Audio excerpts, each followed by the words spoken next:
everyone, and welcome to the third and last day of the 2021 Asian Humanism Conference. I'm Christine Chan, and with me is Daniel Hill. We're from Filipino Freethinkers and we'll be your hosts for this afternoon. Today, we'll be having capacity building sessions for humanists. First, we have Fraser Sutherland and Tale Pleym on humanist ceremonies, and next, we'll have Red Tani on digital security for humanist activists. Before we begin today's session, some reminders. Please keep your microphones muted and use the chat box for any comments as well as any questions you may have for the speakers. If possible, please also rename yourselves in this format: your name, your pronouns, and your country. This session will be recorded and live streamed in the Filipino Freethinkers page. Do like and follow us on Facebook at facebook.com/freethinkers for updates. And now, to open the final session of the 2021 Asian Humanism Conference, I'd like to call on Mr. Red Tani, co-president of Filipino Freethinkers. Thank you so much, Danny. To those who were here yesterday or last Saturday, nice to see you again. And to those who are joining us for the first time, welcome. We hope you have fun, learn some things, and have a good final day of this year's conference. So without further ado, let's begin. Thank you, Red. And to start off on humanist ceremonies, we have Fraser Sutherland.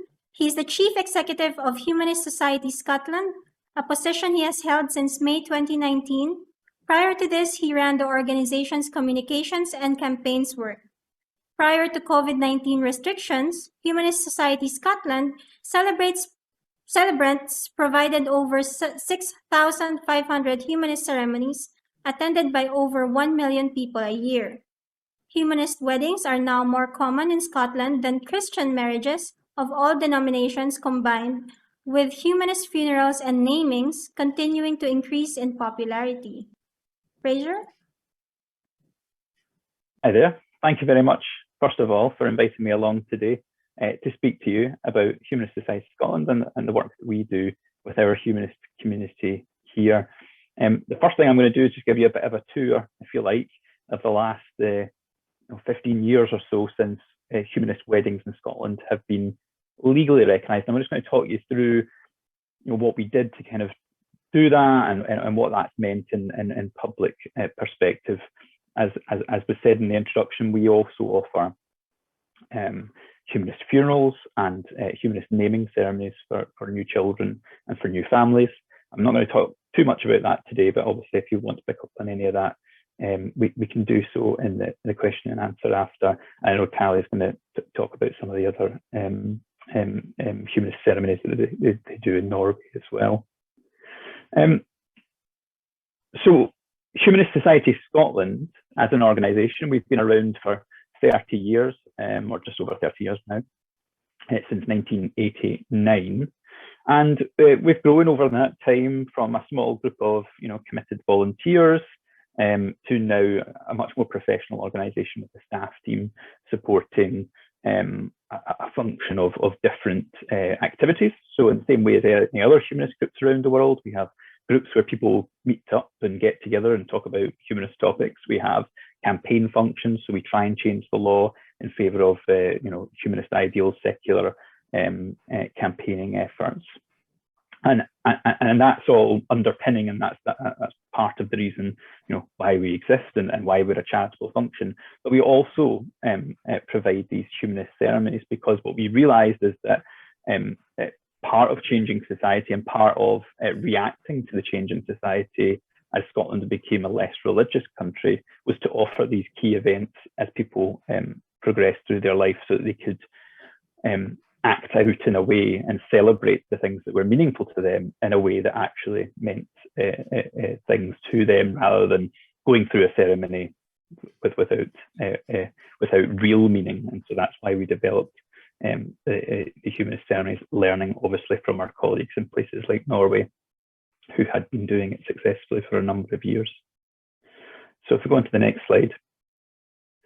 So it was 1987, so it actually predated us as an organisation, if you like. The first non-legal humanist wedding happened, or marriage ceremony happened in Scotland. At that time, and up until 2005, and in fact, it still is the same case in England and Wales and the other parts of the UK. You have to have an additional ceremony officiated by a registrar, so someone who is employed by the government to carry out weddings. So the humanist ceremony, if you like, the humanist element, is a private ceremony, but it has no legal meaning at this point in time. And in this time, around about 70% of marriages in Scotland are carried out in churches or in religious establishments. And it's really from this point that you see a huge demographic change away from religious marriages towards these civil marriages, which are carried out by the state.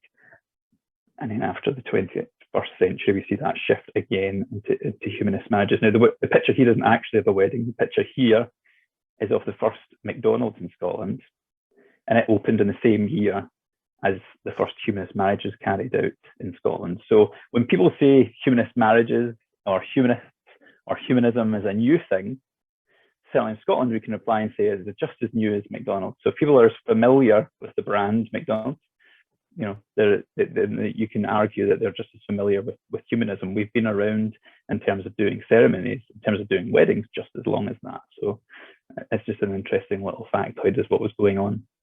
If we move on to the next slide, we started carrying out training for our people who wanted to carry out ceremonies, which we call celebrants.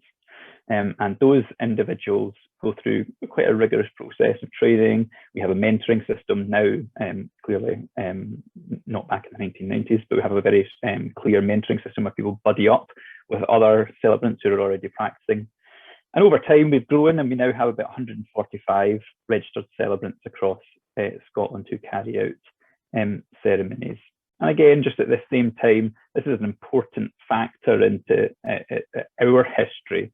In 1997, Scotland voted to re-establish a devolved Scottish Parliament. And that's an important factor because the lawmaking process became closer to home, if you like, for us, for a number of issues, that we campaign on.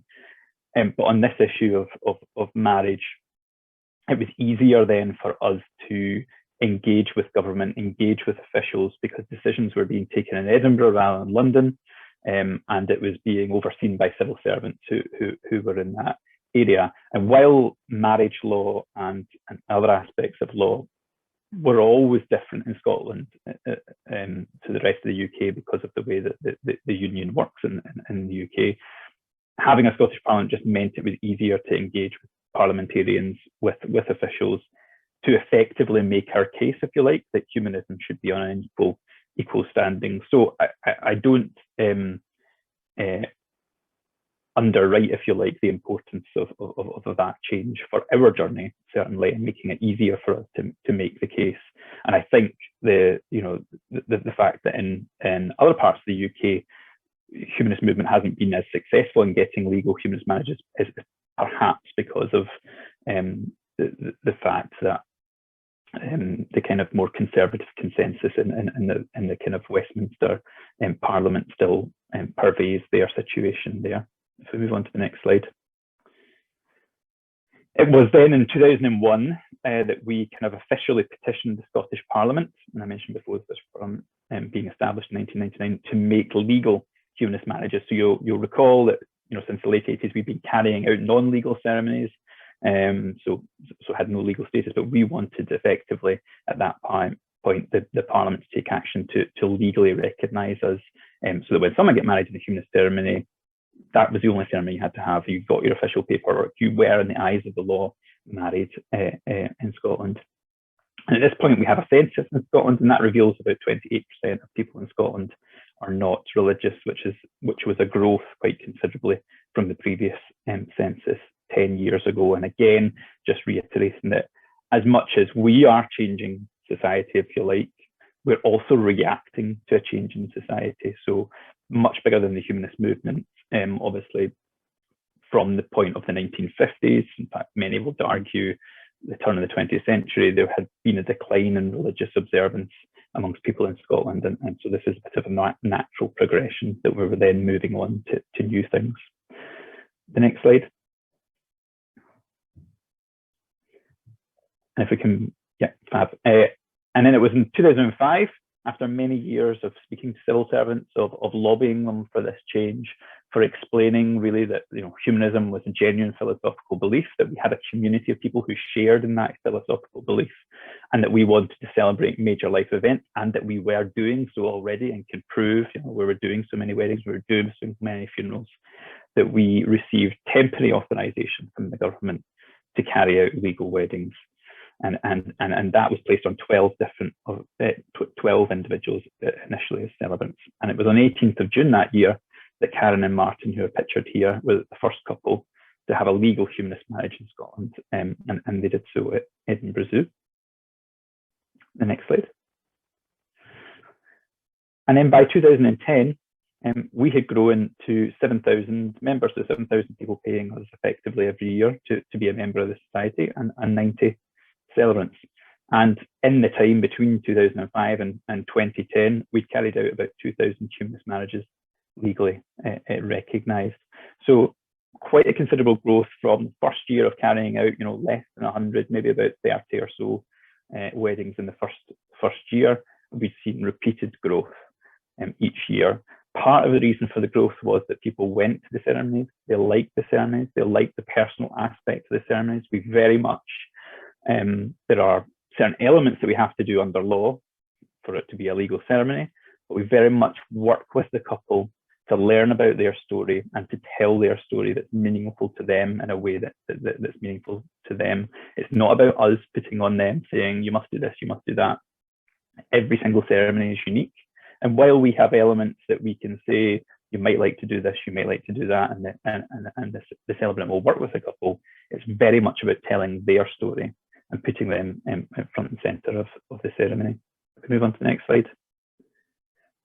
By 2011, we changed our legal status and became a registered charity and a company, which helped with the administrative side of the organisation and allowed us to be a bit more professionalised. And then we have another census, and you see the growth then in people who are self-selecting themselves as not belonging to any religion. We're now at 37% of the population, as opposed to 28% in 2001. The next slide. I move on the next year into 2012, and there was a campaign to change. We were one of the founding members of the campaign to change the law to allow same-sex marriage in Scotland, and we were successful in changing that law by 2014. So it took a couple of years to convince Parliament and get the laws through that were needed to change the law. But Humanist Society was very much at the forefront of changing that law. We had been carrying out same-sex marriages since the 80s, not legally, of course, but in our own way. And we wanted to have those ceremonies, have the same legal status as any other wedding. And then, next slide, in 2014, the law was changed to allow the first same-sex marriages to take place, and we carried out the very first same-sex marriages on the evening at midnight on the day that it was allowed to happen. We were there carrying out the very first ceremonies across the country. And the law also at that point was changed to allow something called belief marriages as well as religious marriages. So up to that point, the law recognised religion, but we changed it to religion and belief. And at that point, Humanist Society Scotland became known in Scottish law what's called a belief body. And so that recognises us kind of officially, rather than through this kind of temporary authorization of that kind of, oh, well, we'll maybe give humanists a bit of recognition and allow you to do things the way you want to do it. We were kind of written into law, and that gave us the important step of actually being equally recognised alongside the church and other religious bodies. The next slide.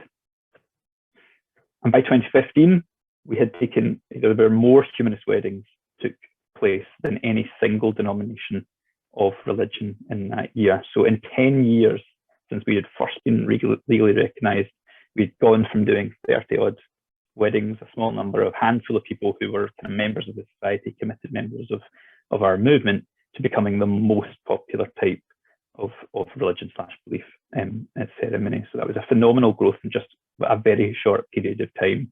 And like I say, I think Talia will say this in her piece as well, it's much people reacting to seeing it coming along to the ceremonies and recognizing that's what they want for themselves. That was the biggest growth. We didn't go out chapping on people's doors saying, come and have a humanist ceremony. It was people attending other ceremonies and getting a feel for what that meant, and then seeing that in themselves and wanting to repeat that for their key life moments.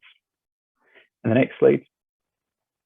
By 2016, and I kind of covered this all the way through for the census data, but by 2016, government research revealed for the first time that over half of Scotland's population self-reported as being non-religious. So you see this background in the story of us and the growth of our humanist ceremonies is this secularization, is this removal of religious belief amongst the wider Scottish population, and it's at 58%. And in positive news for the future as well, for 18 to 13-year-olds, it was almost 3/4 of individuals saying that they didn't belong to any religion. And the next slide. In 2017, we received further recognition in the law, and I won't go into too bitty detail about that, but effectively the law was changed again so that the organisation, the Humanist Society Scotland, was written into the law to be officially recognised alongside other churches, if you like, and that we had permanent authorisation to carry out weddings in Scotland. So again, I mentioned this change before about recognising religion and belief, but again, we were still in this kind of temporary, every so often we would be reapproved. This was Parliament passing to say, you're now a trusted organisation. We trust you essentially forevermore to carry out weddings. And so we're going to write you into law on a full legal recognition basis, on the same basis as any of the major churches. And we actually celebrated the fact that we had married 50,000 people since 2005 in 2017. Next slide. And then in 2018, we officially overtook the Church of Scotland for the first time in terms of weddings. And that was a big milestone for us because Church of Scotland is historically been a very powerful organisation. It reaches into society in many different ways, not just in its influence politically, but also just in the framework and culture of our history. The Church of Scotland has a big place. And so to officially have more people choosing us as a relatively modern, as a relatively new movement over the established national church, if you like, was a big thing for us. And we had grown at that point to over 130 celebrants.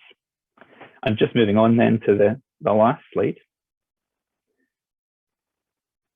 Official government statistics in 2019 actually revealed that we were least likely to end in divorce if you had a humanist ceremony than if you had a religious ceremony. And one of the arguments that was made at the time when we were trying to change the law was that this was people who didn't take seriously the commitment of marriage, and they were doing it on a whim, and it would end in divorce and society would crumble to an end.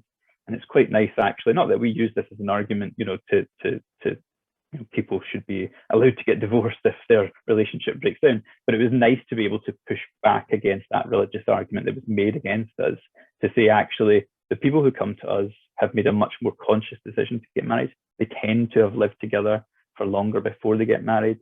They tend to be better matched, I would argue, because they have spent so much time, and the celebrant talks to them so much about the relationship that it's a much stronger bond between them before they take that step to marriage. So it's just a nice ending statistic to show that actually it's a very positive relationship that's formed between humanist marriage, and not to allow our opponents to derail you by saying, people who are humanists and non-religious don't take marriage seriously. It's only religious people, because that's not true. And that's where I will end and pass back to your hosts for today.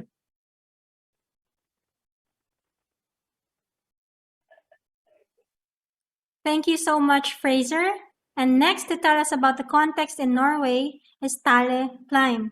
Tale is a member of the Commission of European Humanist Professionals and the head of the ceremonial department at the Norwegian Humanist Association. They have the legal right to wed and has local offices all over Norway with trained volunteers conducting ceremonies locally and regionally. Tale? Thank you very much. Hello, every morning. And thank you very much for inviting me to talk about humanist marriages in Norway and how you yourself can get the right to wed in your countries. I want to start by telling you a little bit about my organization. So we are the Norwegian Humanist Association. We were founded in 1957. You can change the slide now. And the organization was created because one of the founding members wanted a secular confirmation for his daughter. And this picture is of him, Christian Horn, with a group of confirmants. So he was one of the founding members in the 50s. And the next picture is from one of the first confirmation ceremonies in Oslo Town Hall in 1950s. Today, we are over 105,000 members, and we are growing with new members every day. We are 90 employees with the head office in Oslo, the capital, where I work as the head of ceremony. We also have offices in all the regions in Norway, and we receive economical support from the Norwegian state, as do all registered religious and lifestyle organizations in Norway. And we are an organization with a democratic structure. You can change the slide. Which means that at the top level of our organization is the National Assembly. And this is the National Assembly meeting in 2019, where our members decide on the organization's work programs, strategies, and goals. So in a sense, I'm working in administration, and these are my politicians, if you understand. We have 4 ceremonies. You can change. Naming ceremony, change. Confirmation, change. Wedding, and the last one, funeral. Of our 105,000 members, there are approximately 5,000 volunteers who carry out our ceremonies. And confirmation is our biggest activity. We now have over 20% of all 14-year-olds who choose humanistic confirmation.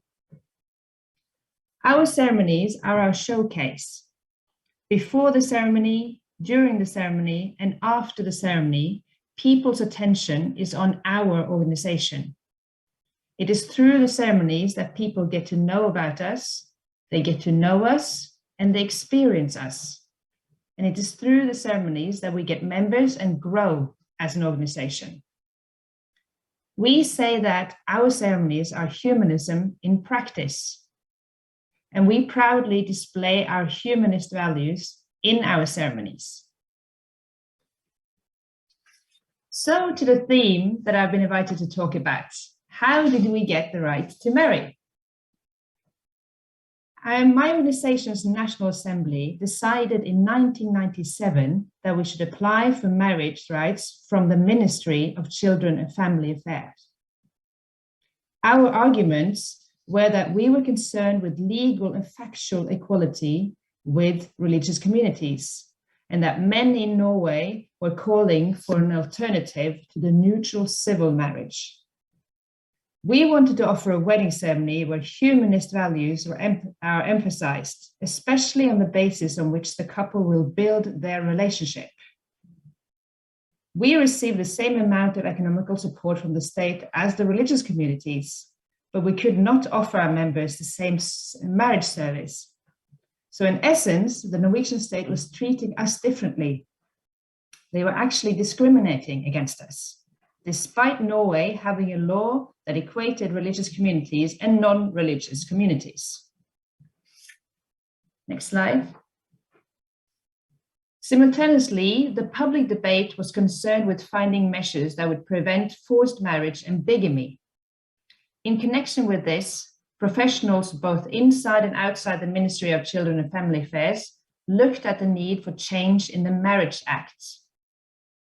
The Marriage Act was amended, and from the 1st of October 2004, all testing of the marriage terms were moved from the religious communities and over to the governmental authorities. This meant that it was a more neutral and common rule for any couple that were going to get married in Norway. In addition to this, with political pressure from our organization and the public mood agreeing with us, the Marriage Act of 2004 also included the right to wed to apply to ceremony leaders of lifestyle organizations who received economical support from the state. So they didn't just give the right to wed to any humanist organization. You had to have been receiving economical support from the state. So in an essence, this marriage act that changed in 2004 was really just for us, because we were the biggest humanist organization at the time. At the time, we had over 64,000 members, but there were several of our members who felt that the organization was going in the wrong direction by applying for a right to marry, that we were moving away from the essence of humanist and secular work. But any big change will have members voting for something or against something. That is the norm in any democratic society. But the majority of our members, you can change the slide, the majority of our members wanted to apply for the right to marry, and we, the administration, of course, followed up on the decisions made by National Assembly. The result was that on New Year's Eve of 2004, we conducted the first humanist wedding ceremony in Norway. Now I want to focus on our work towards the Partnership Act. You can change the slide. The organization has been fighting for gay community since the start, and also so in the question of the right to marry. We wanted equal rights and opportunities for gay and heterosexual when choosing a life partner and getting married. This was part of our application to the ministry in 1997 and in continuous letters in the following years. We wanted to apply the same marriage services no matter what and who you loved. That was our main argument. In 2006, the Partnership Act was amended so that gay couples could register as partners with equal rights as married couples, and ceremony leaders of lifestyle organizations could implement such partnership ceremonies. And it was our organization that pushed for this change. And then in 2008, we finally got the Joint Marriage Act in Norway.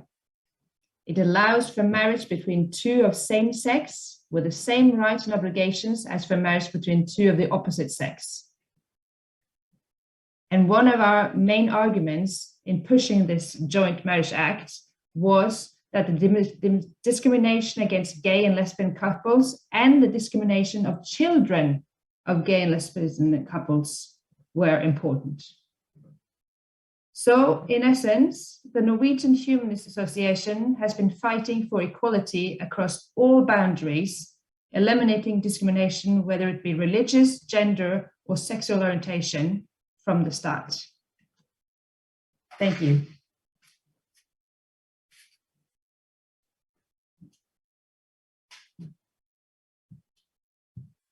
Thank you, Tale. Go, Danny.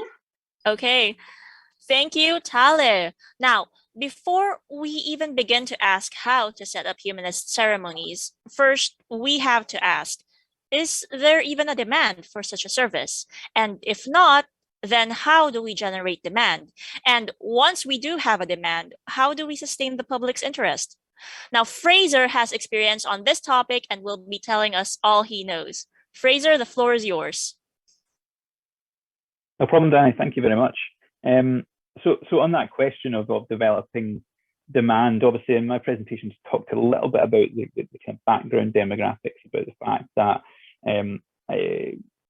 obviously we are part of this movement, but there is a genuine behind the scenes change amongst the demographics of people in Scotland over that course of period that I talked about, becoming less religious.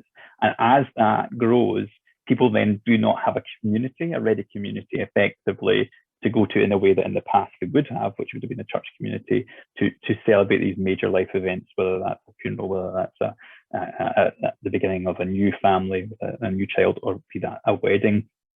And so in reaction to that, and providing services to that community who exist.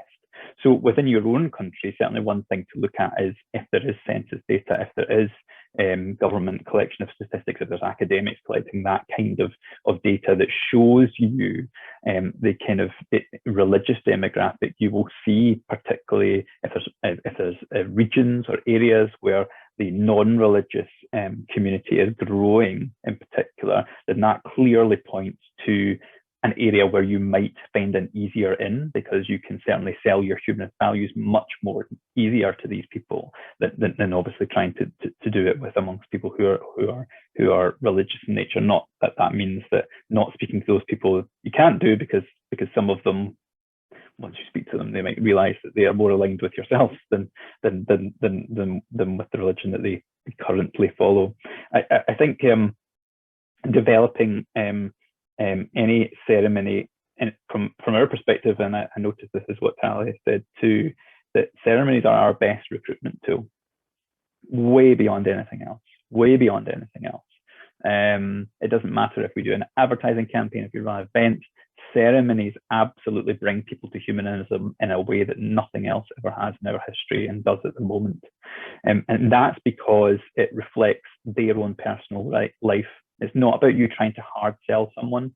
They see the humanist values in their own life. They see it in their own relationship. They see it within their own family structure. They see it in the life that they've lost in terms of funerals. And so building up a basis of a humanist ceremony network helps you in the long run to bring more people to your organization to volunteer and do campaigning work and do whatever else it is that you do as a humanist organization. So what I would suggest for anyone who's setting out is actually to start just by developing your own ceremonies provision for your own members and supporters that you already have. And obviously in the first instance, that's going to be non-legal in the same way that it was in Scotland and it was in Norway. But the reason you do that is for two things. One, you show couples, you show families, you show the public what humanist values are. And you put into practice your values through the ceremonies, and you show people how brilliant that humanist ceremony can be in reflecting their own personal stories and their own personal values. Tali said this in her presentation, and it's true for our perspective as well. Every ceremony that we have, there's a very short piece. We don't labor the point, but there is a short point in the ceremony where the celebrant will explain what humanism is and will explain who we are as an organization. And so you have everyone who is in that room to support the friends that they have, to support their daughter or their son, or to support their brother or sister who's having that ceremony. And that's a captive audience where you're able to explain in a short way, without laboring the point, what humanism is, and people learn about humanism through that perspective. To the other second point I was going to say is that you build an evidence base that you can use then to lobby your governments to show how you can do it successfully and responsibly, and therefore should be legally recognised alongside however your marriage law works in your own jurisdiction. Obviously, it will differ massively depending on the laws and how marriage works in your own country. But having a non-legal option, if you like, so having a celebration event rather than it being a legally recognised marriage system, allows you to build that evidence base over time, so that when you go to the government, you're able to say, look, there is a demand. Look, we've been doing it for the last 5 years. Look at all these happy people. If they only had to have this one ceremony, this is what they would choose. They wouldn't choose to have an additional ceremony on top of their humanist one, because to them, their real marriage ceremony was the humanist one. So you can start to build that evidence by having essentially a non-legal, just doing it amongst yourself, amongst your supporters already. To build up a network to allow you to do that, I mean, one thing I would suggest is start off with a small network of people that you register as celebrants, that you can authorize internally within your organization, and that you can set a standard set of practices and quality control. And that gives you a sense of control as a humanist organization over what's happening out there. You can keep track of numbers through these individuals. You can keep track of, like I say, the quality of the ceremonies. You can train together. You can bring these people together and share best practice with each other. They can mentor and support each other on a one-to-one basis. Particularly when you're starting out, you're not going to have the infrastructure through staff and other things to professionally do this. So you're going to have to mentor each other and support each other through that journey. And so having a small network of people initially to carry out some ceremonies, whether it's funerals or weddings or whatever, then you build up that evidence base. And the other thing that is true for both Humanist Society Scotland and the Norwegian Humanist Association is our membership numbers. And we very much, certainly in Scotland, I can't speak for Norway, I don't know exactly the situation there, but we tied access to our ceremonies to our membership. So not in case of funerals, obviously, because the person is deceased, but for weddings, you have to be a member of the society to get married. Now, some people would say, is that a particularly humanist thing to do? Do you have to be a member of something to access something?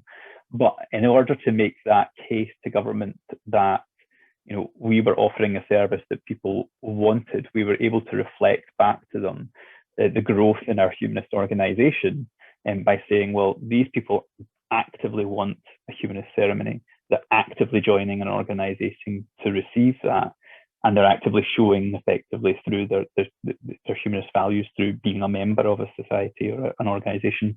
Now, it will differ between different countries, what that membership look like, whether that's free, whether it's a small fee.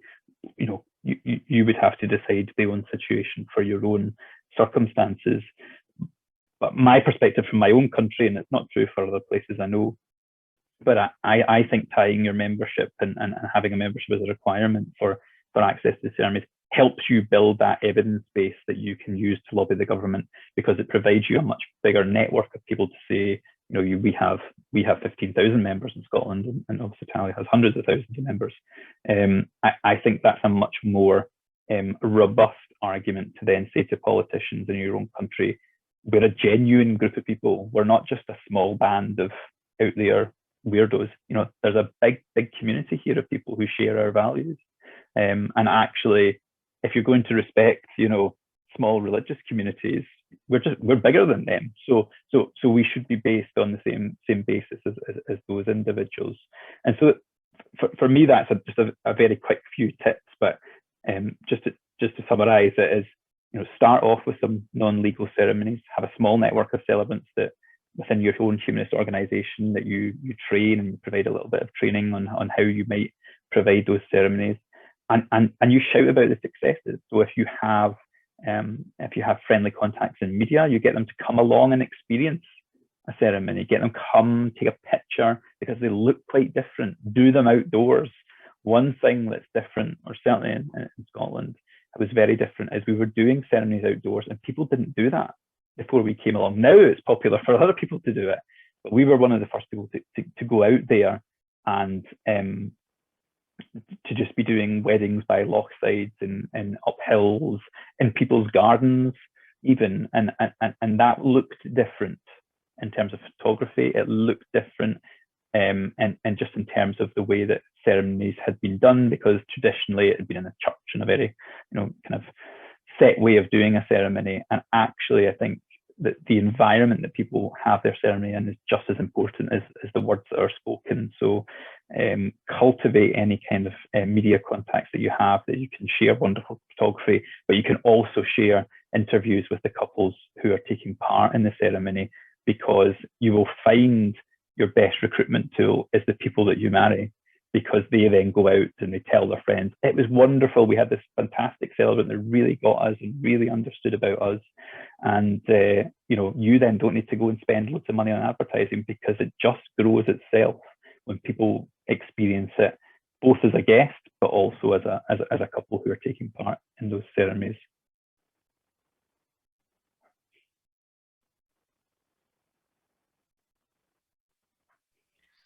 Thanks, Fraser. A lot of great points made there, and I'm seeing a lot of questions in the chat now. Hold those questions; we'll get to them in a bit.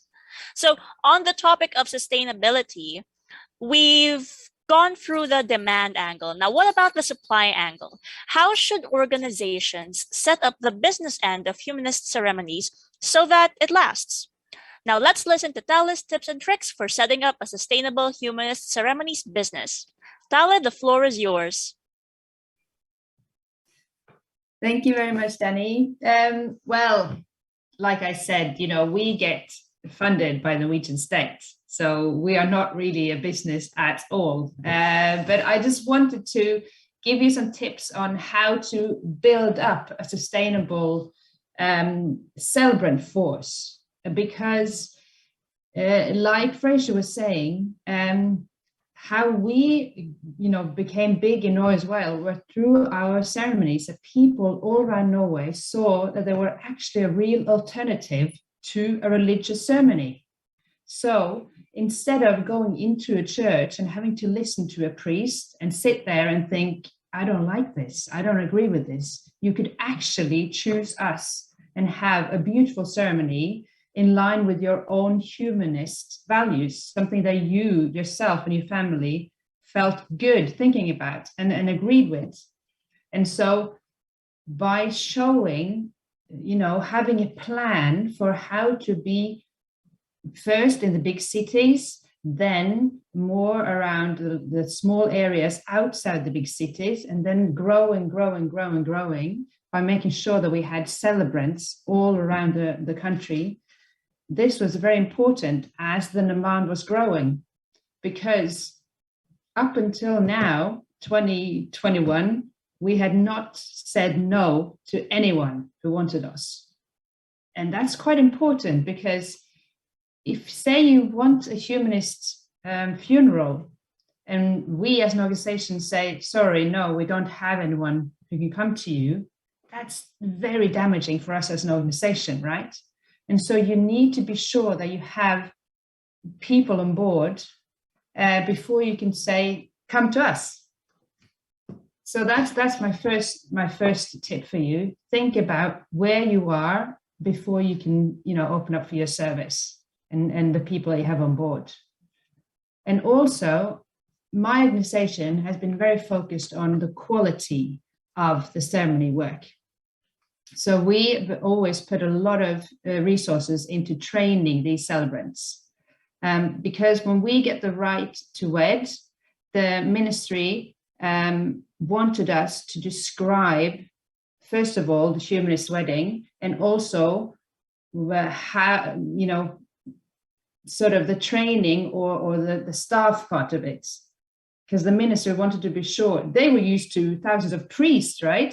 So they wanted to be sure that we had sort of the same amount of people, or at least that the organization knew what all these people were doing in ceremonies. So we had to prove to the ministry that we had a plan for the training and that we knew what sort of quality that we wanted for each ceremony. So then it was up to us to do this. And in that process of getting the right to wed, we actually wrote a text to happen in each wedding. So in Humanist Wedding, it'll start with obviously the couple coming in to the place with some beautiful music. Maybe there'll be some cultural poem or some song or something. And then the celebrant will stand up and hold a speech, a personal text written through the conversations that the servant has had with the couple, based on their life, how they see their humanist values entwined with their relationship, their thoughts about the future, all these things, to make it very, very personal. And then after that, then we'll go into the actual legal wedding part, and that's where our text comes in. And this text includes beautiful sentences about life and intertwined with humanist values. And this is the basis of what the couples say yes to each other. And that text is used in every humanist wedding all around Norway. And so very often the feedback we get from guests who's been in our humanist wedding saying, wow, that text, that legal marriage text was so beautiful. And it's completely different from what priests say, right? Or completely different from what they say in a civil ceremony and town hall. It really lifts up the humanist values and put these couples in such a beautiful, focus. So we're really, really, really happy about that. And that was kind of like Fraser said, of course, people being able to have marriages, weddings outside was a big thing. But the content of our ceremony, because we showed that was so different, made it popular in Norway. So I guess that's my point, point number 2, think about the actual content of the ceremony to make that different from a religious or a civil ceremony, to make that stand out for itself. And the last one I wanted to talk about was, it's not just through what's happening in the ceremony that you get people to notice what you do. It's actually through the communication with people. Say, for instance, when a wedding celebrant comes home to a couple, you sit down and you talk to that couple about life, about humanist values, about thoughts for the future. And it's through this dialogue, it's through this communication between people that you show humanism as well. So every representative from my organization that meets wedding couples are trained in how to talk in a good manner, have open questions, don't come with your agenda, listen to them, have an open mind. And these are all humanist values as well, right? How are we as people?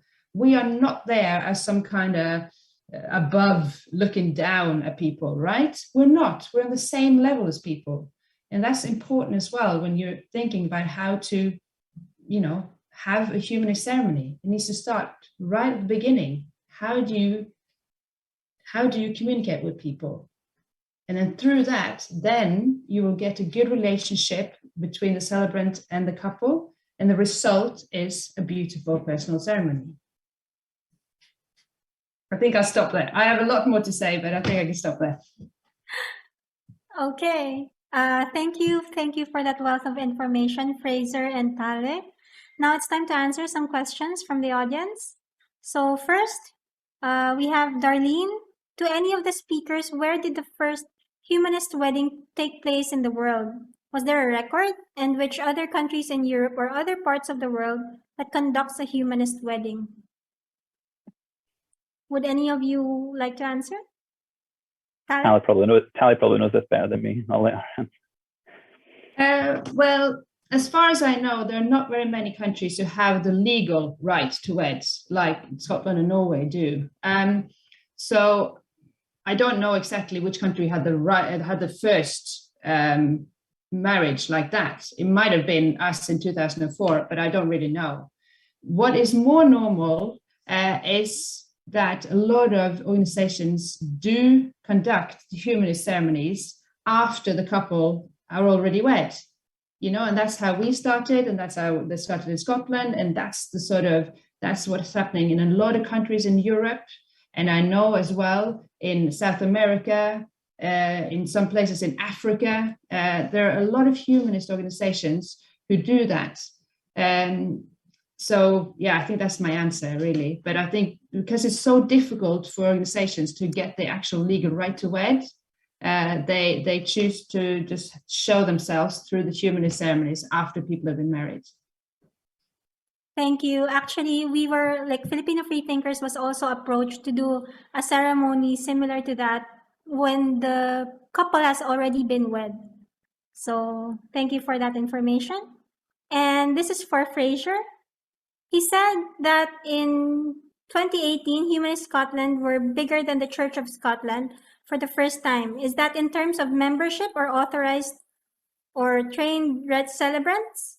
And also from APA, how did the church or religious groups react to the increase of non-religious people in Scotland?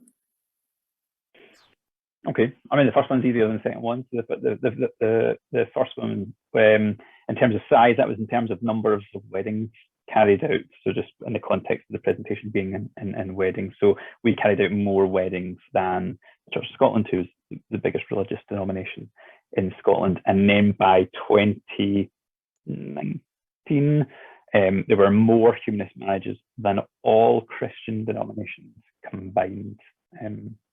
So again, a further growth. On the question of the reaction of religious groups, I mean, this is a question for secularization across particularly Europe in general, and how religious groups have reacted. I think the decline of religious influence in Scotland has certainly been a kind of snowball effect from around about the 1960s, the great liberalisation of a number of social issues around the 1960s that were happening in the UK at the time, really underpin this drop-off in religious observance.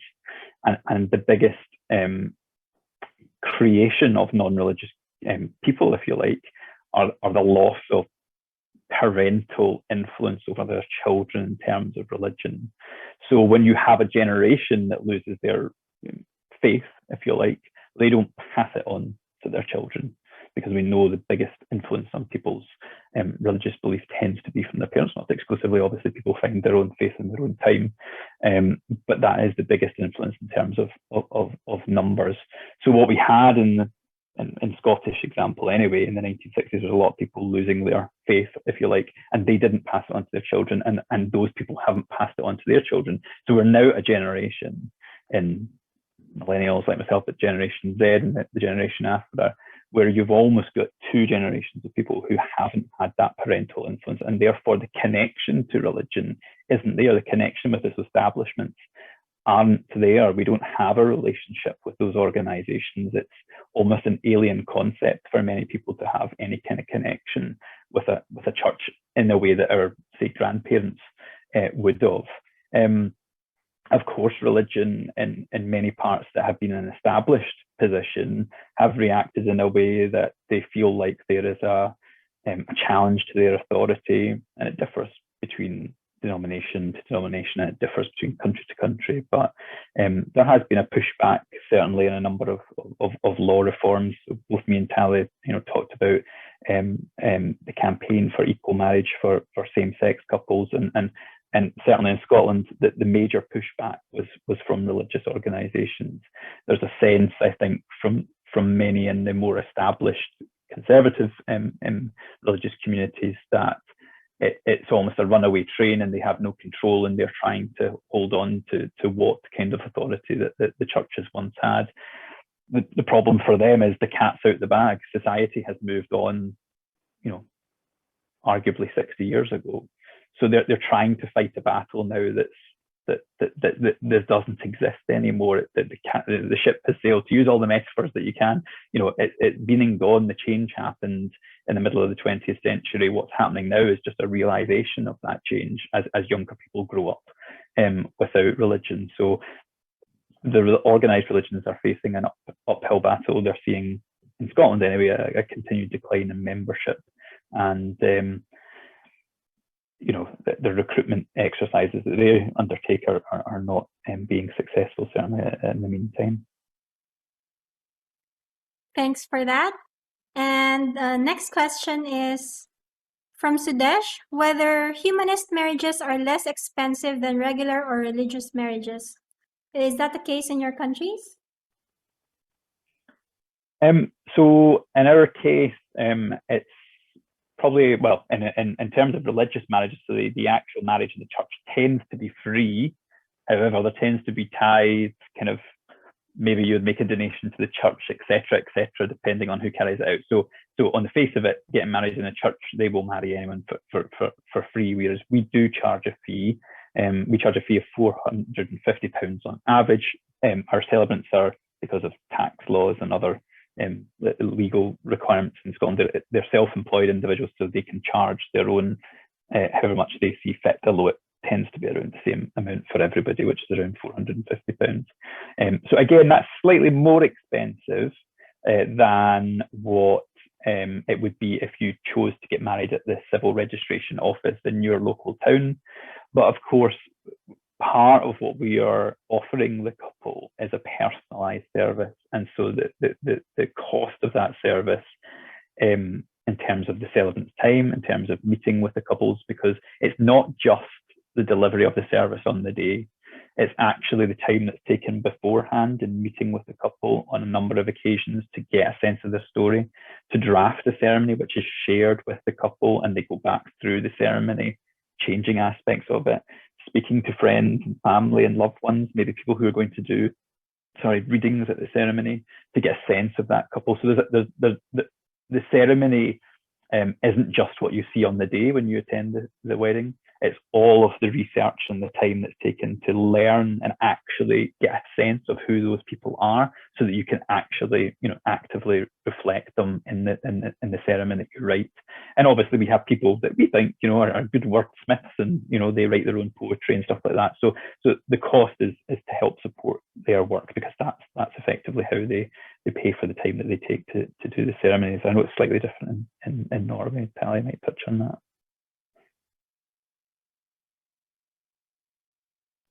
Sorry, I'm unmuting myself. In Norway, all the celebrants are, part of our organization. So they are, through the training, they get sort of qualified, and then they can do the ceremonies.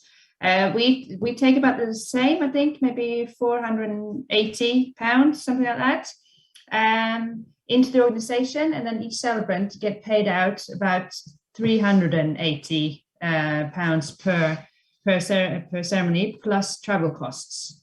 So it's more or less the same as Scotland in a sense, money-wise. And the same as Fraser was saying, our humanist ceremonies are so much more than what they get in a church or at the town hall with the civil register. It's and this is what sort of surprises a lot of couples as well. So we have realized that we need to be much better in social media and on our website to explain more about the whole process, because it always surprises couples how much sort of they get for their money, in a sense, and how personal it is. So that's just something that we're going to be better at for sure. Thank you so much. And next is a question from Heidi. Is Tale's text content available anywhere in English? Or I'm interested to know what it actually sounds like to incorporate the humanist values into this legal text. And maybe Fraser can also give us an example of their text as well. Tale? Sure. Yes, we have the legal marriage text translated into English, French, Spanish, and German, because we do get a lot of foreign couples who come to Norway and want our wedding. So I don't know. Well, we can discuss this later, Danny, how I actually can send this to you and how we can share it. But of course you can get this. Thank you. And we certainly have a couple of kind of how would you call it, example scripts that we use with our trainees. So I could certainly share one of the examples with you to get a feel for what it looks like. And obviously this is a thing that we've been talking about, right? That each ceremony is very different to each couple, because it's built around them. But I can certainly send you a kind of a full ceremony effectively of what that might look like for one couple. Just an example is what we do, and that's what we use with our trainees. Yeah, I think in relation to that, Appa is also asking, is there any video available online where we can see a humanist wedding ceremony? Oh, there are. Okay. Yeah, I've just put a link in the chat there, which we'll share. So that's a kind of it's a promotional video we put together that we use at wedding fairs and stuff like that. But it gives you a sense of flavour of what a humanist ceremony in Scotland is like. So there's little snippets of different ceremonies. Thank you so much. And Heidi's also asking, so you mentioned earlier, Fraser, that you have 7,000 members in 2010, but how long did it take to get to 7,000 members? So I suppose in the kind of early, in the kind of 90s and early 2000s, we had probably a couple of or about 1,000 people really that would be members of the organization, and really the building up of where we are now today. So we have 15,000 members. in Scotland. Where we are today is through this, it's through the ceremonies that brings us the membership, people who join, to get a wedding in the first place. But then once they've joined, many of them might stay on, and also just people who find out about our work through attending a ceremony might then be attracted to joining the organisation. So, I mean, it's taken, what's that? 1989 was when we first started, to 2021 we're at 15,000 members. It fluctuates, not everyone stays a member. I think the thing that you would, having now been in an organisation that's been through that process, not to be too worried about not retaining every single person, because actually what you find is that people come back to you at the important parts of their life. So as long as you remain a point of contact, whether that's through mailing lists or whatever, even if they're not giving you money every year, if they're part of your contact group, when there's a big campaign or there's something else, people tend to come back into the fold, if you like. So I think there's a lot of worrying, anyone who runs an organisation, that if you don't retain every single person who once joined you, there's evidence of a problem there. Actually, once you build that connection with them, they're part of a greater network, if you like, that will then come back. We know certainly from people that we've married, when they go on to arrange a funeral for a parent or another loved one, they'll come back to us. They will come back to us. They might not have an interaction between 10 years, but eventually there'll be some kind of engagement further down the line. Thank you. And let's talk about the context in Asia. So a lot of Asian countries are conservative religious countries. So what do you think are the main challenges that conservative countries could face in introducing such ceremonies? What can we do to mitigate those risks? Tale? I think, and Fraser's been talking about this, I think it's important to sort of show in the society a positive, focus on you as humanists or freethinkers, because very often in all countries, and it was the same in Norway in the 50s and the 60s, the religious communities or the religious state has so much definition power of what is normal and what is ethically, morally right. And so it's important to show through ceremonies or through activities, Freethinkers Day or Humanist Day or something like that, just showing that you are normal people and you can talk and you can spend time with your children and your family just like anyone else can, so that's the first thing. I think just sort of think of positive activities you can have in a society. We had every Wednesday, I remember in the head office, we used to have these come and play cards or chess with us, or stuff like that, just sort of normal things. On a summer, come on a boat trip with us in the Oslo fjords, just sort of completely normal things, normal activities that you do, but you just invite people to come and get to know you and see that you are good people. That's the first step. And then I think number 2 is, if possible, try and be part of dialogue between religious communities. If you can have a spokesperson in that dialogue, then you will show the other religious communities who you are and what you stand for, but in a very sort of dialogue way, right? And that's important, because if you're part of that network, then the authorities, in a sense, have to recognize you because you are already there and you are already on the same level as the other religious leaders. I don't know how easy that is for you to do, but that's been important for us in Norway, to get, not just to show how many thousand members we have, but that we are interested in talking to the other religious leaders, because religion is important. We want to respect them so that they can respect us, right? So that's a two-way thing. All right, thank you. And Fraser?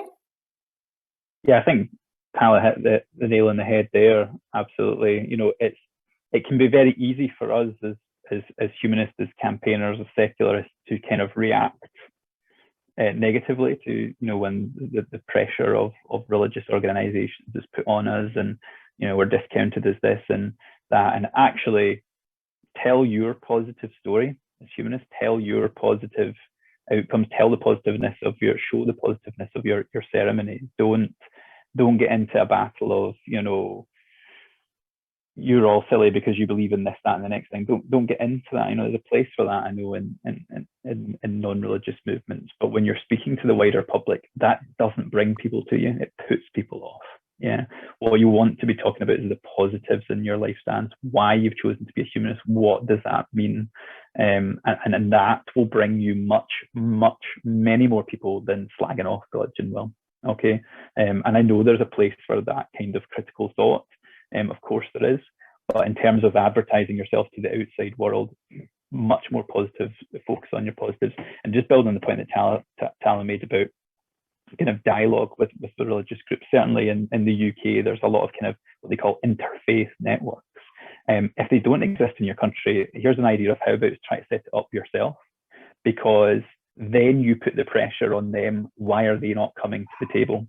And actually what you'll find is you will get engagement from smaller religious communities who are actually probably in the same boat as you guys. So don't go for the big, whatever the major religion is in your country, but look for the kind of minority religious groups and get them round the table. And you build up a network where you say, actually, we are all worthy of respect in our own ways within our own communities. And if you're able then to say to your governments or your others, look, we are the ones that are actually doing the work here of trying to break down barriers between people, and the main religious organization doesn't want to play, doesn't want to be at the table. That puts the pressure on them as to why they won't engage, and you will, because then actually you're not the unreasonable one. You're the one that's willing to have the dialogue between you and other religious groups. And if they don't want to be part of it, then you've shown an emphasis and an open door that they're willing to be part of it. And like I say, you put the pressure on them to justify themselves. Thank you for that. And another question from Sudesh. It's about ending marriages this time. So what about divorce? Is it any different for humanists, or do you have to do other procedures if you come from a humanist ceremony? No. No, Right. it's no different than if it was a civil marriage, you know, for us in Scotland. So it's the same legal process that you go through for a divorce.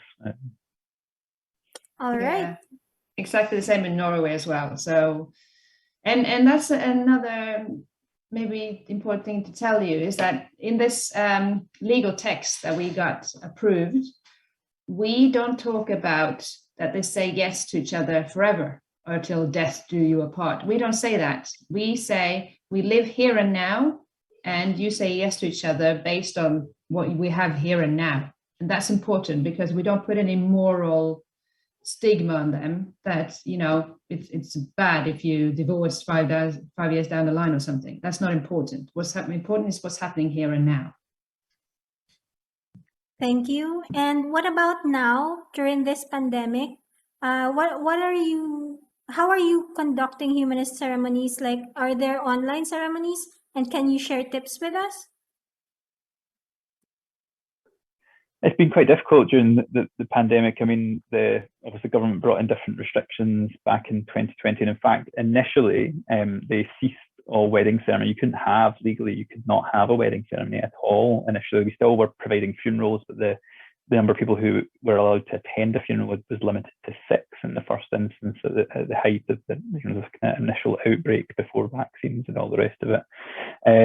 Wedding ceremonies were completely cancelled with the exception of people who were terminally ill. They were allowed to have a small ceremony. And then it gradually opened up. People could have what we called the Minimalist Ceremony. So that was essentially a ceremony where the minimum number of people required to be there was the people that you were allowed there. So that was the couple, the celebrant, and in our law we have to have 2 independent witnesses watch the ceremony who sign the piece of paperwork to say that it's a bona fide wedding. So 5 people was allowed, at that point were allowed to attend, and then gradually as the vaccination program has taken off in this country, and case numbers have dropped, and the number of people who are ill in hospital has dropped, they have then allowed more ceremonies to happen. So I was talking earlier before we started that we actually saw in September this year a massive increase in the number of ceremonies that we were doing, to the point where some of our celebrants were doing 5 and 6 weddings a week, which is unheard of in our context. But that was because we were getting new couples who were wanting to get married this year, who were planning on getting married this year, but we also had lots of people who had postponed their weddings from last year to this year, and I think that's going to continue through into next year. We've done a lot of, you can't do a wedding online, as in the legal aspect, they have to, in law, it has to be in person with the celebrant, the couple, and the 2 witnesses. But what we have done is we have broadcast weddings to other family members, so where that limitation was in place that only a certain number of people could attend at one time, we were broadcasting it so that an audience, if you like, so that the people who would normally come to a ceremony were there virtually. But from our legal standing, the wedding is not legally recognised unless the celebrant, the couple, and the 2 witnesses are in the same room. Thank you. And Tale? Yeah, I mean, we have a lot of same experiences in Norway as in Scotland. Naming ceremonies obviously didn't hardly happen at all. The couples, or the parents who had babies didn't really want to be out in the COVID society at all, so that didn't really happen. We had one instance where one of our naming celebrants came home to a family, a newborn family, but obviously there were lots of restrictions and testing and everything happening beforehand. But that was a very beautiful personal ceremony with just the celebrant, the baby, and the parents. So we got a lot of positive feedback from that. And that sort of shows that we, as an organization, really did what we could to help this couple, and because they had a humanist wedding, and then they became pregnant and wanted a humanist naming ceremony for their little one, right? So that's a good sort of bond between us as an organization and them as people. So that was naming. Confirmation, massive. We keep growing with confirmants every year, despite COVID or not. So all we have to do is just, instead of maybe having a ceremony for 30 or 40 confirmants, we had to have a ceremony for 10 or 15 confirmants, and a lot less, maybe no guests or no families in the ceremony, but all sort of streamed or something like that. So that was kind of crazy in COVID. Weddings, actually, our wedding couples were very creative in a way. We've had weddings where the whole all the guests were sat in cars and drove past and honked their horns and whatever instead of clapping, and we had some on a beach where just the couple and the wedding officiant, obviously 2 meters away, and the witnesses 2 meters away, were standing on the beach, and then all the guests were up on a big sort of hotel veranda thing above, just looking down at what was happening, and with microphones and everything. And we've had a wedding on the couple were in a lift going up in a hotel, and then the guests were sort of standing in the foyer or whatever, in a reception area that was big enough, and so they just had the whole ceremony in the lift, and then they went down again. I don't know, it's just loads of funny stories like that, couples being very creative, trying to keep the distance but still wanting to get married. Exactly, you raised me up. Yeah, really good one. But like Fraser was saying, most of our wedding couples just postponed, and I think a lot of them just cancelled, which is sad, right? But they just cancelled, and maybe they'll pick it up again in a couple of years when society is open up completely. And the funerals, the Norwegian authorities sort of said throughout the whole COVID that you could have 10 people in a funeral. And so we just continued with our funerals, and we actually got a little bit of a growth. More people chose our humanist funerals than than other forms of funerals through COVID. So that was quite surprising in a way. But also, first time we did streaming of a funeral. We've never done that before. So that happened in COVID. So overall, we did okay. And we've learned a lot through COVID, how to stream, how to even have a good ceremony with few people. How to sort of keep our celebrants safe and feel that they are able to do this in a COVID situation. So it's a lot of good learning points there. Thank you. And for our last question, I think we have a few organizations here who are very interested in doing humanist ceremonies. You've grown a lot since you first started doing these ceremonies. What is one tip that you wish you knew when you first started out? Maybe we can start with Fraser. I suppose it's going back to that that point about not worrying too much about the going out and trying to convert people effectively, and actually using the ceremonies as the recruitment tool and trusting that process, and not worrying too much about, oh, we need to put lots of money into marketing this and all the rest of it. Use the stories of the couples, use the stories and the pictures of that, and it will grow. It will grow because there is demand out there, even in a religious, a particular religious country. Even in parts of Scotland that are still quite religious conservative, we still get lots of ceremonies. If people find out about it by watching your ceremonies, by reading about it, by seeing pictures of ceremonies in your local media, that will bring people to you. So not panicking too much. Although now you've got, of course, things like social media that we didn't have when we started, and that can be a very powerful tool to get the stories and get the examples. Film the ceremonies, show people what it's like to have it, because when they see it, they want it for themselves. And that would be my key message. Thank you so much. And Tale? It's a good question, but it's very hard to answer one thing. But I think maybe it's the whole question of membership or not, I think, because obviously we've had the same all along, that people need to be a member, or one of the couple need to be a member to choose to have our humanist wedding. I wish. The thing is that our National Assembly decided this autumn, September this year, that they're going to go away from that. So now, as of 2022, you don't have to be a member to choose the Norwegian Humanist Wedding. And I wish we'd done that move sooner, because I think it's,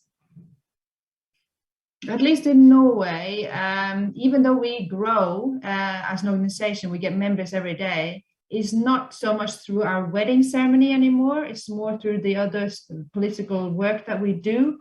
So I think if we'd made that change in the 90s, we could have maybe made it even better for wedding couples to choose us, or easier for them to choose us, because there's always sort of this aversion for people to sort of join something, right? They don't really want to do that. A lot of our wedding couples just want to have a nice personal wedding, and that's that. They don't really want to belong to us in a sense. So that was, yeah, I wish we'd made that move sooner. That's my one thing. Okay, thank you so much. And for anyone who wants details like what Tale and Fraser mentioned earlier, that they will send us some text, please do email Filipino Freethinkers so that we can send you a copy. And that's all for the question and answer. Danny? Thank you for your insights, Tale and Fraser. Wow, we certainly learned a lot about humanist ceremonies, not just weddings, but also all the other ceremonies that make up a human life. Okay, and now for our next session, a more sobering one.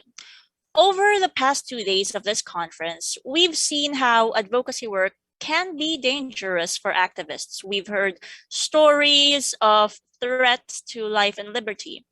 Especially now in the digital age, these threats become more prevalent, which is why our last speaker will be tackling the all-important topic of digital security for activists and advocates. Our last speaker is a familiar face to those who've been tuning into the conference. He is the co-founder of Filipino Freethinkers, a representative of the RH Law National Implementation Team, a founding member of the Philippine Safe Abortion Advocacy Network, and is part of various organizations working on sexual and reproductive health and rights, feminism and gender equality, and freedom of speech and religion. Also, he's the Advocacy and Communications Director of EngageMedia, a nonprofit promoting digital rights and security, open and secure technology, and social issue documentary in the Asia Pacific region. Please welcome to the speaker's stage, Mr. Red Tani. Thank you so much, Danny. It will be a while till we're able to set up these humanist ceremonies based on what we've learned here today. But the skills and knowledge I'm about to talk about, we should have learned a long time ago. COVID-19 has increased everyone's reliance on the internet and other digital technologies in an unprecedented way. But in the same way, the threats to our digital and human rights have also drastically increased. Before the pandemic happened, Asia and many parts of the world were already going through a populist and authoritarian trend. Human rights organizations were already ringing the alarm bells. But COVID-19 gave governments a valid excuse to further increase surveillance in the name of health. Unfortunately, the leaders of those governments are still the same populist and authoritarian ones. So, while everyone is increasingly at risk, the activists, the advocates, particularly those who criticize governments and powerful authorities, are particularly vulnerable. So a lot of people that we usually talk to, when they have some resistance to digital security or taking these online and technological risks seriously, they have a lot of barriers, a lot of maybe excuses, maybe reasons. So one such excuse is, I have nothing to hide or nothing to be afraid of. So how do I respond to that? Sometimes people are just really ignorant. A lot of people find out too late that after all, they should have been afraid and they should have hidden certain things. Also, circumstances such as the law, the government, whoever's in charge could change at any time. So while you may be safe now, there's no telling what risks you could be facing in the future. And once you post something online, it's always online. The people you're exposing to threats may have something to hide. So even if you yourself are not an activist or an advocate, if you have friends who are activists or advocates, maybe you're tagging them in your posts, maybe you're taking pictures on Instagram and sharing it online, you are putting them at risk without knowing. So you have to consider them as well. And in the same way, if you are an advocate or an activist, if and you have or you have especially progressive friends like these, you are probably already on the radar of authoritarian and populist governments. So another reason to take digital security safely is if you normalize the security tips that I'm going to share with you today, you make it safer for everyone. Imagine a place where only the activists are using encryption tools, tools like Signal, tools like Wire, Matrix, or whatever. If only activists use these tools, then it will be a bit easier for governments to check people's phones or see who's using Signal and such security measures. So by normalizing the use of security, you make it safer for everyone using these tools. And if you only knew really what governments and corporations have been using, have been collecting about you and the way they've been manipulating you using these data, you can't make statements that like you have nothing to be afraid of. If you watch documentaries like The Great Hack, Social Dilemma, or Coded Bias, please type in the chat if you've watched any of these three that I mentioned. They're all on Netflix, by the way, and they're all very much worth a watch. Then you will know that all of us have something to be afraid of. Another barrier that I often hear from people, or another excuse, is they say it's impossible to do all of the things to be 100% secure. This is, of course, true. Actually, it's impossible to be 100% safe and secure when you use any sort of technology. But as with anything in life, there are really no perfect cures or perfect solutions. Think of seat belts or ABS or whatever technology cars have nowadays. Think of diet and exercise, right? Think of your valuables. Like, where do you store your valuables? You know that at any time someone can steal those. Still, you hide your valuables in a more secure place. Think of vaccination. Even if you did get vaccinated, the risk of getting COVID is still there. But still, you get vaccinated. Still, you try to live in a healthy way. You wear seat belts, hopefully. So, although no solution is 100%, sure, you still do your best on the things that you can control. Also, you don't have to be perfect or an expert or a hacker to increase your security and safety online. Also, there's a thing called the threat modeling exercise. You can do a search on that online, where you try to find out like what particular risks you are exposed to, what you need to do to address those risks, and what you're willing to do to address those risks. And based on your particular circumstances, you can customize the kinds of actions that you do. So it doesn't have to be like a one size fits all, like you have to do like all of the things that an expert hacker needs to do. Like, no, you have to find out what your circumstances are, what you're willing to do, and then you do something that is right for you. All right, next, some people say that being safe and secure online is expensive or even very, very difficult. Number one, there are free and open source software that you can use, alternatives to paid ones that are, like I mentioned, free, 100% free. And they're not free in the sense that Facebook or Google is free, because actually you're paying with your private information and data whenever you use these tools. They're truly free, no strings attached, and you can actually check the code if they're actually doing what they say they do. For closed software that you can't check the source code, you can only trust their user policies, their EULAs, to see what they're doing and take their word for it. But there's really no guarantee. For free and open source tools, on the other hand, third parties and experts can do the checking for you. So again, these are truly free. It is actually quite a learning curve. About digital security being difficult, there is certainly a learning curve. I'm not going to say that it's easy, especially if you're not familiar with tech. You can't do it overnight, but you can do it gradually. Kind of think of it as learning a new language, like using apps like Duolingo or whatever. You can learn a word a day, or you can learn a security tip every day. And then gradually over time, like you'll notice that, hey, like I'm 100% more secure than I was last year. So that is certainly something. Also, there are now resources, communities, experts, especially with the proliferation of threats online. There's also a lot of resources that you can download, that you can read for free. And I also mentioned earlier on that when these technologies of safety and security online are mainstreamed, we are actually helping make the ground safer for digital rights activists and advocates. So these same advocates and activists are very much willing to help you. So in your country, look for such groups that help. In the Philippines, we have groups like FMA. I mentioned EngageMedia. We are willing to help. I like in the various places.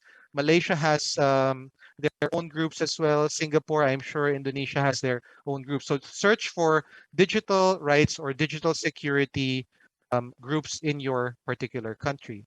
So I'm about to share some few principles and some few tips. I can't, of course, be very comprehensive about this, especially since we have only a little time left. But I'll start with some caveats. So again, there are no perfect solutions. We can only do our best to gradually make ourselves more safe and secure online. And also, similar to vaccination, this is also a way of helping ensure the safety and security of those around you, particularly your friends who are activists or advocates. Also, you have to keep updating your knowledge of the problems and solutions. Like you can't just do something overnight or over a week, right? And then expect that to last for your entire lives. Technology is always changing. Threats and solutions are always being updated. So you should also similarly update yourselves regularly. And also, you can choose solutions that are tailored to you. Like I mentioned, look up threat modeling. It's a very easy process. As there are step-by-step videos, articles you can check online. And you don't have to do everything. Just pick what particularly fits your risk profile and, of course, what you're willing to do. All right, let's start with some principles. The attacks to digital rights and digital security often are the same attacks that we as humanists, as free thinkers or skeptics, typically guard against. So I'm mentioning at first the attacks on emotion. The people who often exploit people's vulnerabilities online, they use social engineering to prey on people's fears, people's greed, people's wants. So whenever they use phishing attacks or even dark patterns, it's all about preying on people's emotional vulnerabilities. So how do we counter that as humanists, as people who value reason? Then we think. We think before we click. We notice whenever our emotions are getting riled up by like an email that comes from nowhere. Like we should be skeptical about that. And that brings me to my next point.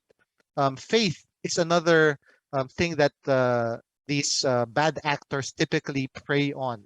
So faith that Facebook is doing nothing wrong, Google is doing nothing wrong, right? Like how could they? They're such a good organization with a nice logo, and Mark Zuckerberg is doing so many nice things. But we should always be skeptical whenever we use these technologies.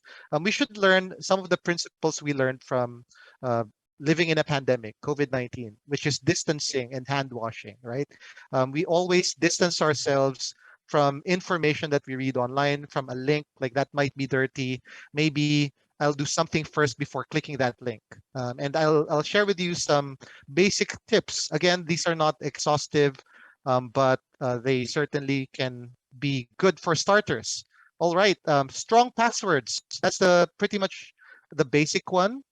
So if you haven't yet, I recognize that people in the audience can have different levels of familiarity with these things. So forgive me for mentioning some things that might seem basic for some of you. So strong passwords still matter, right? If you can, like, do a mix of the different kinds of characters, certainly. Also, a password manager usually helps. If you're looking for a free open source one, there's one called KeePass. I'll type it into the chat right now in case you want to do a search. So KeePass XC is a free and open source password manager. You make a very, very difficult password to remember, long and difficult to remember. Only you should know that. And then it makes a different hard to crack password for all of the different services that you use. So there are of course commercial tools such as 1Password as well. But if you're looking for a free one, KeePass XE is a very good one. Also, use two-factor authentication as much as you can to add additional layers of security to your passwords. There are others, of course, but I'll just fly through them for now. Keep all of your software and applications up to date. So usually there are digital security experts working for companies, and whenever exploits are discovered, they patch those exploits. So updating ensures that you get the benefit of the digital security experts working across the feed. That the same goes for antivirus. The Windows one is actually already all that you need. Not too familiar if that's the case with Mac, but certainly update your Mac as much as you can as well. Like speaking of risks, one of the very scary risks is the ransomware.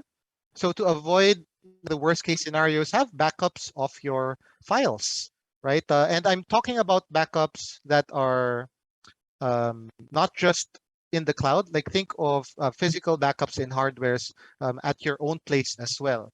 back them up regularly, of course. If you think of using the cloud, by the way, because those services are not free and open source, we can't really fully trust them. If you trust Google Mail, for example, or Google Drive with very sensitive stuff, then you're making a mistake, because your government can compel them to share information about you, or even your files, access to your cloud storage, if they think that you're a terrorist or whatever. So one way that you can mitigate this, if you still want to use these online services, is to use tools like Cryptomator. Like I'll paste this into the chat, right? Yeah, so there are several options for you. This is a free and open source tool. So what you do is everything that you want to back up in the cloud, you encrypt first in this tool that allows you to do that locally, so that when it's uploaded, it's fine. Like share that with government. I don't care, it's encrypted. Only I can view that, decrypt that. All right. There's also security when you're browsing online. So a very common solution to anonymity of your activity online is using VPNs. Typically, these are used to watch Netflix shows that aren't available in your region. But another reason you might want to use VPNs is because you don't trust your service provider, your ISPs too much. But in the same way, if you use VPNs, you're transferring your trust of your service provider to the VPN. So make sure that the VPN is one that you trust. Recently, there was news about very popular VPNs like ExpressVPN being bought by like a company that didn't have such respect for privacy and security. So there are alternatives, commercial ones like Mulvad, for example. There are also free ones that are quite good, like Rise Up VPN. By the way, the Rise Up site has a lot of tools for activists. Proton VPN has one as well.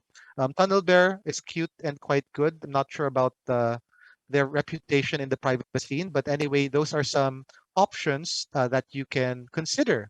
Also, if you are using any browser, please install the extension HTTPS everywhere, or whatever the equivalent is, to ensure that HTTPS is already turned on. If you're using Chrome, Google is evil. So consider using alternatives to Google, such as Firefox or Tor browser. By the way, there is a website that you can check out called privacyguides.org. DuckDuckGo's browser is also quite good. Yep, I'll get to the Privacy Badger actually. Speaking of very good browser extensions to install, so there's HTTPS everywhere. I've mentioned that. Danny, thank you so much. Privacy Badger is one as well. What Privacy Badger does is it prevents tracking across sites. So sometimes there are trackers in sites that you go to and make tracking of your activity more difficult. Install Privacy Badger. NoScript is another good tool. It prevents Flash and Java and such scripts from running. uBlock Origin is also good. It prevents not only ads, but other potentially harmful things from happening while you are browsing. Also, like, make sure that the browser extensions that you install are essential, because who knows, you might be exposing yourself to risk by installing a certain browser extension. All right, phishing attacks. Like if you have a link and you're not sure if you should click it, if it's on your email, by the way, like one thing that you can do is don't click the link if you're not sure if it's from a certain company. Go to that company's official site. So don't click links from your email. Of course, there can be such phishing attempts in the browser outside of your email. So there are tools like this, virustotal.com, for example, where you can paste in a link and it will scan the link for you for risks in there. So there are others. Also, like if you're really want to be equipped in preventing such phishing attempts, like check out this data detox kit resource, tricky URLs. So it teaches you the basic principles of protecting yourself from phishing attempts. Also, I'll share with you other resources for you to learn more a bit later on. End-to-end encryption is also very important, by the way. It's the reason that you don't want to use the Facebook Messenger by default. They say that they have end-to-end encryption, but you have to enable it. But in principle, I think Facebook has proven itself to be not trustworthy. So similarly, Instagram, even WhatsApp, although it was more trustworthy in the past, it's owned by Facebook. So what alternatives do you have if you don't want to use these privacy disrespecting tools? Well, you can go to privacyguides.org. And privacyguides.org has a lot of alternatives to a lot of commercial big tech services from Google, Amazon, Facebook, Apple, and Microsoft. Also, when you are, I mentioned that Google tools are quite risky to use. So for everything that Google provides as a service, there are typically alternatives. They might not be as flashy and as well developed, like they don't have billions of dollars to pay the programmers to make them as good as they can, but that's the trade-off. Like whenever you're thinking, hey, I'm using this cool free tool, Google Docs or Google Sheets or Google Slides, but it's not really free. You're paying with, again, your data, like they're making profiles of you, fingerprints, and other biometrics that they typically collect. But not only that, you're also paying with your security, your risk. So it's privacy and security that you're paying with. Okay, I mentioned already alternatives to certain tools. Like sometimes it's very hard to find alternatives, but you'd be surprised that there are. Zoom, for example, that we are using right now. There are alternatives such as Jitsi. So I'll paste the link in the chat as well. This is something that you might want to consider. There's also a tool called Big Blue Button. It's not as easy to use as Jitsi, and you typically have to self-install or work with someone who has done the self-install. But it's worth considering because they have such things like breakout rooms that right now Jitsi does not have. Sharing files with others, there are alternatives for that as well. Like I mentioned, cloud services can be compelled by governments to share access if they as much as suspect you of being a terrorist or someone who's against the government. So there are tools like send.firefox.com if you want to share big files, for example. There's also share.riseup.net, and you can share it over the Tor network through that link, onionshare.org. By the way, if you really want to be maximally secure in your online activity or browsing, you might want to consider like using a VPN and then using the Tor browser. So the combination of those, very accessible. Of course, there are others that are more secure even than that, but for the average user, this is very attainable, very doable to use a VPN and then use the Tor network to browse. All right, so those are some of the tips. Again, you can't be 100% secure, but that should put you on the right track. Hopefully, you learn bit by bit, week by week, month by month, and then maybe next year, like you'll be, significantly more secure than you were today. So some other things that you can do if you want to learn more about digital safety and security is you can watch the documentaries that I mentioned. The reason I keep mentioning these documentaries are they're all on Netflix. They're all well produced, and I think they summarize the issue quite well. So to repeat, the documentaries are The Great Hack, Social Dilemma, and Coded Bias. So those are just for starters, right? If you really want to get into the details of it, one good book that I always recommend is The Age of Surveillance Capitalism by Shoshana Zuboff. So very good read. Other resources that you might want to consider checking out, I'll paste it into the chat right now. That last link is particularly Sorry, good Red. because it's a People on the live stream and people who will be watching the recording don't have access to the chat, so maybe you can say the links. okay. I will mention the links then. Coconut.social/digital hygiene safety security. Actually, what I'll say to the people who don't have access to the chat right now is in the documentation that will be published about this conference, like we do have all of those links there. But in any case, the second link is the surveillance self-defense link on the EFF.org site. The third one I've mentioned already, privacyguides.org. And the third one is Access Now's helpline. So if you are encountering like problems like censorship, ransomware, or like whatever emergency because of your activism, consider checking out Access Now's helpline as well. All right, so that's it. Let's move on to the questions. Okay. Great. So I can one read. question. Yeah, Mhm. one No, yeah, question go from ahead then. Pepe is that what can we do to make passwords that I need to remember and can't use in a password manager? Are passphrases okay for this?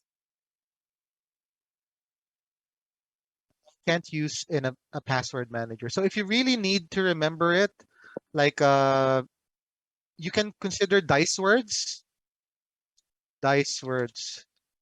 right? Like, and yeah, the methodology like takes some time to explain, but it involves randomization, and so it'll help you randomly generate uh, a password of actual words, and it will take some memorization, but it's worth it, right? Because sometimes we generate a password that we think is secure or clever enough, but it's not. So this is one way that one thing that you can check out.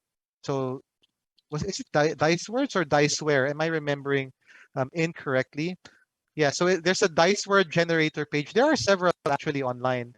So you want to, let's say if you had a set of dice, you can roll the dice, and then depending on the number, like look at the word assigned to that, and then write it down, and then continue that process until you have a number of words. Let's say I don't know, 6 words, and then that's the password.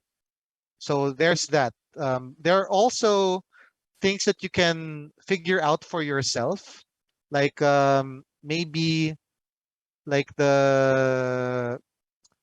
pick a word, and then each letter of the word like make another word, and then that becomes your password, right? So you can make things like make up rules like this for yourself to come up with a password. But the important thing really is that you don't repeat the use of the password in another place, and also that you don't use a system that's easily decipherable um, when across a number of sites. So the more random it is, the better, which is why usually we just recommend people use a password manager like KeePass. And then maybe for the master password of that password manager, then you use dice words for it. That's also a good alternative. Maybe Pepe, you have ideas. I know that you're quite uh, good at digital security as well. You have thoughts, Pepe, on that?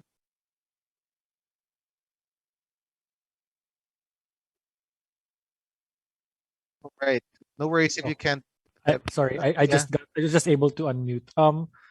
Yeah, because I use some other kind of passphrase generator. My only concern is that I don't know if the entropy is good enough for like a master password, right? I have to memorize. But yeah, I think this is very helpful. The dice words and diceware. Thank you so much, Pepe. There's another question in the chat from Darlene. Like, could you give 5 must-have apps in our phones? Actually, like more than that tip of must-have apps, like I would remove apps. So there's that. So I mentioned very privacy and security disrespecting apps. Those would be actually the big tech ones. So Google, Amazon, Facebook, Apple, and Microsoft. So I would remove those apps if you can. If you have the privilege of not having to have a Facebook or a Messenger or an Instagram on your phone, like that would increase your digital security. Another thing that you could install on your phone would be the alternatives that we've been mentioning. So tools like Signal, Wire, right? Like any of the messaging tools that run on Matrix, for example. Like these are end-to-end encrypted messaging tools. So that's it.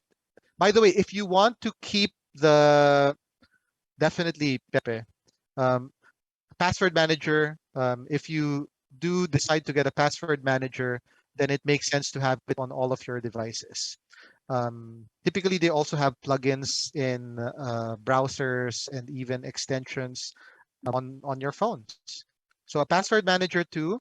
Also, like if you want to maintain those apps like Facebook Messenger, make sure that you turn on the encryption features if you really want to use them for insecure things. Really, I strongly urge people to start using Signal for sensitive things. But if you in a pinch have to use Facebook Messenger, like at least have the encryption in your sensitive chat turned on, right? Or maybe what you do is you send a message to the person you're talking to saying, can you install Signal? And let's continue the conversation there. Telegram is actually running on the Signal technology. So their end-to-end encryption is also good.